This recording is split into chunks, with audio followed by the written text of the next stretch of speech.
In this video, I'm going to give you the top 10 things you need to know for Beyond Wonderland. Let's go. Starting off with number 1 is easily the most obvious. It's going to be the stages. There's 5 stages, at least in 2024, and you're going to want to check out all of them, even if you're not a fan of all of the genres that are each of the stages.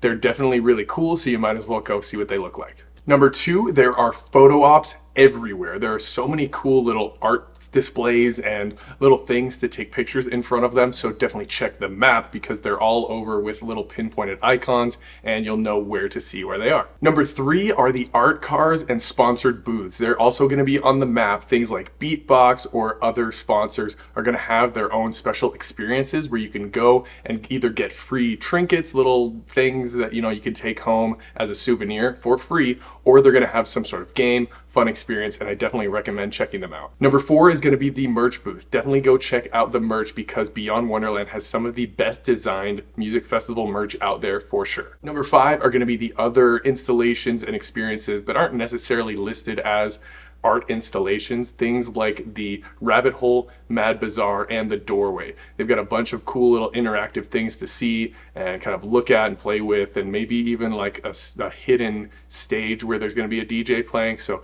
check those out. This is going to be a super unique thing for Beyond. Number 6, we've got the rides. Of course, with any Insomniac festival, or at least most of them, they're going to have rides, so there are a couple here. They might change from year to year, but if you're going to want to ride the rides, I recommend getting there early or planning some set hour between sets later on in the night where it's dark, because the rides at night are definitely an even cooler experience in my opinion. Number 7, the food and drink vendors are all over the place, and there's lots of good food and the typical drinks like beatboxes and all these crazy cocktails. But if you want to get a shorter line, go away from the stages. There are tons of stands around, so if you don't want to be waiting in a long line, go away from the stages. Number 8, bathrooms. Obviously, everybody's going to need to use the bathroom at some point, and there are bathrooms all over the place, but some get a lot more congested than others, and they're all pretty congested at night. So if you're going to go, definitely relax, take your time, and don't try to rush it, because then you're just going to make yourself a lot more anxious than you need to be.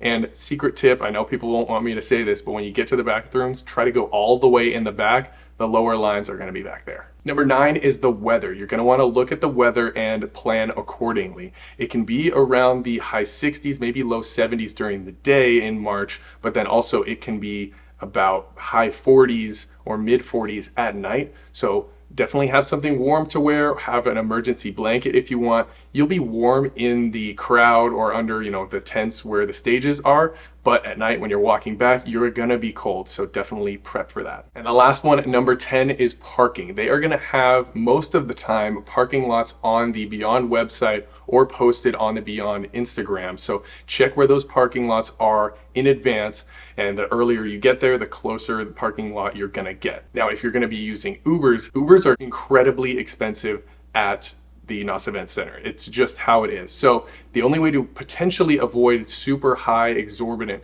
Uber prices is to leave early as you can if you really feel like missing the last people. I know most people don't.